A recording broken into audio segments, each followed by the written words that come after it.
नमस्कार, IFN मराठीमध्ये मी अर्चना आरते तुम्हा सगळ्यांचं स्वागत करते। आज मी तुम्हाला एक खास रेसिपी दाखवणार आहे जी मला माझ्या आजीने शिकवलेली आहे। पारंपरिक आहे आयरोळ्या।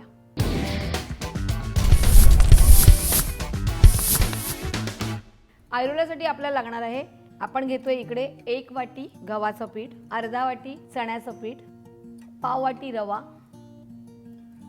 आधी हे सगळं मिक्स करून घेऊया।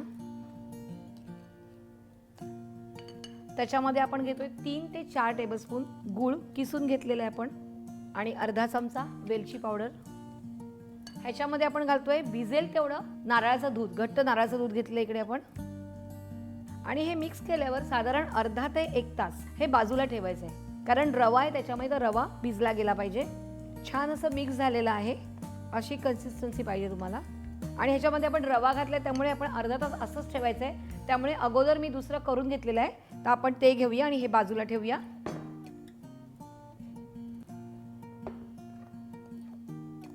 हे बघा, रवा घातल्यामुळे तो थोडा फुलतो आणि मग आपली कन्सिस्टन्सी अशी होते। आता आपण आयरोळ्या करायला घेऊया। आधी सुरुवातीला नेहमी 1 टाकायची आणि नंतरच आपण 2 किंवा 3 घालू शकतो। लालसर रंगावर आपल्याला तळायची आहे। आता आपण ही काढून घेऊया। अशा प्रकारे आपण बाकीच्या पण आयरोळ्या करून घेऊया।